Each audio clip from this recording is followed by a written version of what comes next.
दोस्तों, आज मैं आपको एक ऐसी कहानी सुनाने जा रहा हूं जो आज तक मुझे डर से भर देती है। ये कहानी है एक भूतिया लड़की की और उस हवेली की जहां वो कैद थी। ये हवेली शहर के बाहरी इलाके में स्थित थी और लोग इसे अंधेरी हवेली के नाम से जानते थे। कहते हैं कि इस हवेली में कई साल पहले एक परिवार रहता था, लेकिन एक दिन अचानक सब गायब हो गए।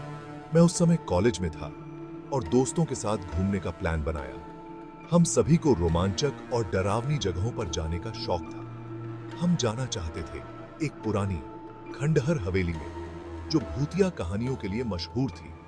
हमने सुना था कि वहां रात में अजीब अजीब आवाजें आती हैं। लोग कहते थे कि उस हवेली में एक लड़की का भूत रहता है जो किसी को चैन से नहीं जीने देती।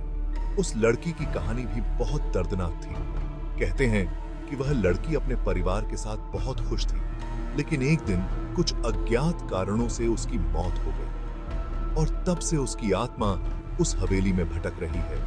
लोग कहते हैं कि उसने अपने परिवार को ढूंढने की कोशिश की, लेकिन कभी सफल नहीं हो पाई। लेकिन हम जवान थे और हमारी उम्र में जोश ही जोश था। हमें लगा कि ये सब सिर्फ कहानियां हैं और इसमें कोई सच्चाई नहीं है। हमने किसी की नहीं सुनी और उस हवेली की तरफ चल दिए। जैसे जैसे हम हवेली के करीब पहुंचते गए, हमारे दिल की धड़कनें तेज होती गईं। हवेली के अंदर का माहौल बहुत ही डरावना था। हर कोने में अंधेरा और सन्नाटा था। हमें लगा कि जैसे कोई हमें देख रहा है। हमने अपने टॉर्च जलाए और हवेली के अंदर घूमने लगे। हर कदम पर हमें अजीब अजीब आवाजें सुनाई दे रही थीं। अचानक हमें एक कमरे से किसी के रोने की आवाज आई। हम सब डर गए, लेकिन फिर भी हमने हिम्मत करके उस कमरे की तरफ बढ़े। कमरे के अंदर का दृश्य बहुत ही भयानक था। वहां एक पुरानी तस्वीर थी जिसमें एक लड़की और उसका परिवार था। हमें समझ में आ गया कि ये वही लड़की थी जिसकी आत्मा इस हवेली में भटक रही थी। हम सब ने तुरंत वहां से भागने का फैसला किया।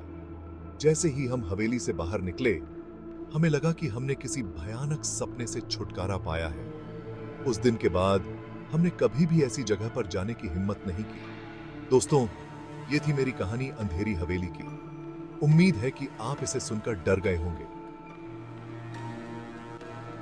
अगली बार फिर मिलेंगे एक नई कहानी के साथ।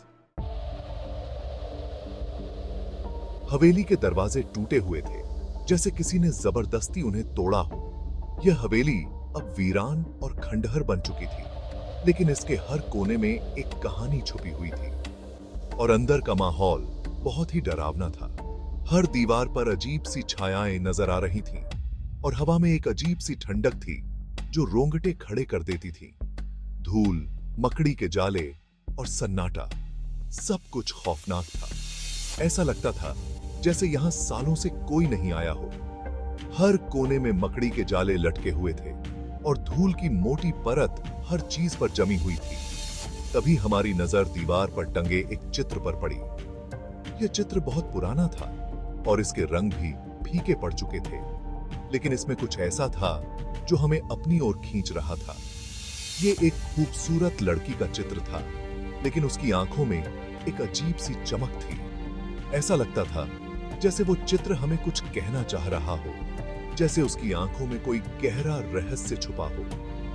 लोगों ने बताया था कि ये उसी लड़की का चित्र है जिसकी आत्मा यहां भटकती है। उसका नाम था रिया। रिया की कहानी बहुत ही दर्दनाक थी और उसकी आत्मा आज भी इस हवेली में भटक रही थी। कहते हैं कि रिया की हत्या इसी हवेली में हुई थी और उसकी आत्मा आज तक इंसाफ की तलाश में भटक रही है। हवेली के हर कोने में उसकी मौजूदगी का एहसास होता था और लोग कहते थे कि रात के समय उसकी चीखें सुनाई देती हैं। रिया की आत्मा को शांति तभी मिलेगी जब उसे इंसाफ मिलेगा, और तब तक यह हवेली रहस्यमयी और डरावनी बनी रहेगी।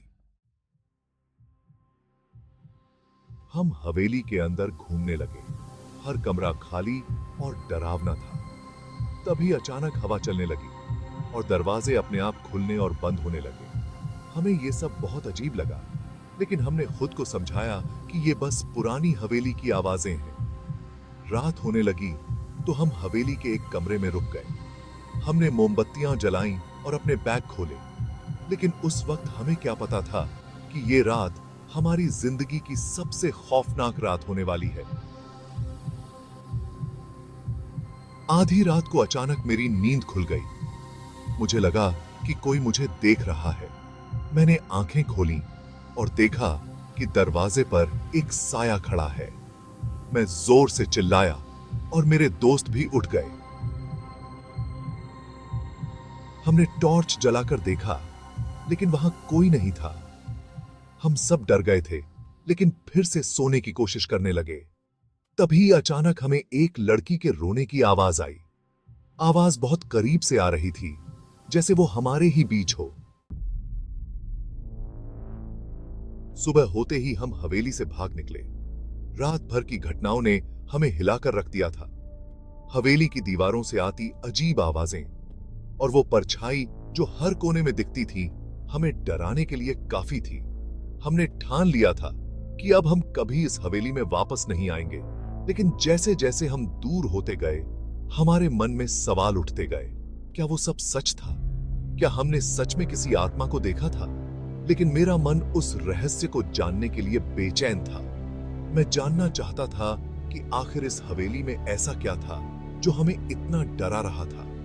क्या वो सच में कोई आत्मा थी या फिर हमारा भ्रम? मैं उस लड़की के बारे में और जानना चाहता था, रिया के बारे में। उसकी तस्वीरें हवेली के हर कोने में लगी हुई थीं। उसकी आंखों में एक अजीब सी उदासी थी, जैसे वो कुछ कहना चाहती हो। मैंने हवेली के बारे में पता करना शुरू किया और मुझे पता चला कि रिया की हत्या उसके ही मंगेतर ने की थी। यह जानकर मैं हैरान रह गया। क्या यह वही आत्मा थी जो हमें रात भर परेशान कर रही थी? उसे हवेली में ही दबा दिया गया था और उसकी आत्मा आज तक यहां कैद है। यह सोचकर मेरी रूह कांप उठी। क्या उसकी आत्मा हमें कुछ बताना चाहती थी? क्या वो न्याय चाहती थी? मुझे हवेली के एक छुपे हुए कमरे का भी पता चला, जहां रिया की डायरी रखी हुई थी। उस डायरी में उसकी आखिरी बातें लिखी हुई थीं। उसने अपनी मौत से पहले के कुछ रहस्यों को उजागर किया था। अब मेरे सामने एक नई चुनौती थी।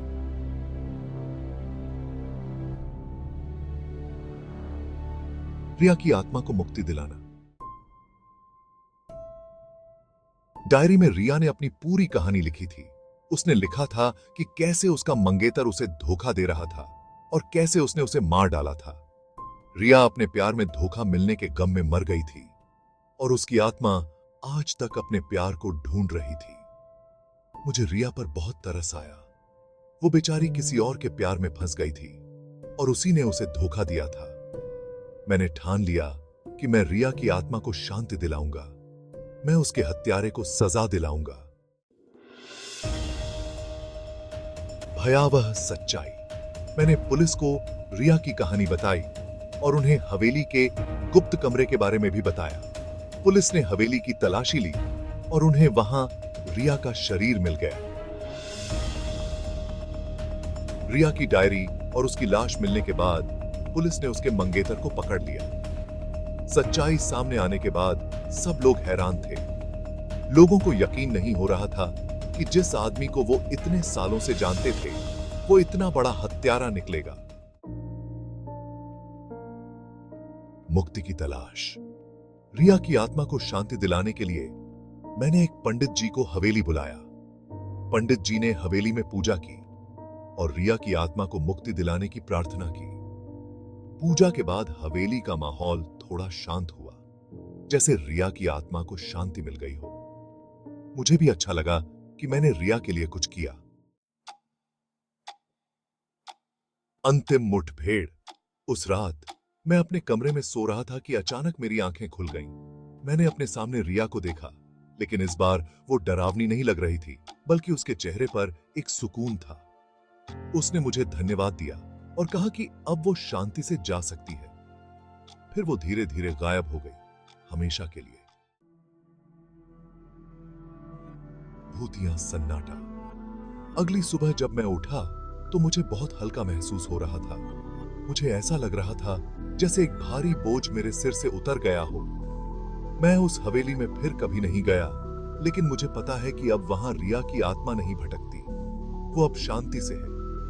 दोस्तों, ये थी मेरी कहानी, एक भूतिया लड़की की कहानी जिसे प्यार में धोखा मिला और इंसाफ की तलाश में भटकती रही। मुझे उम्मीद है कि आपको यह कहानी पसंद आई होगी।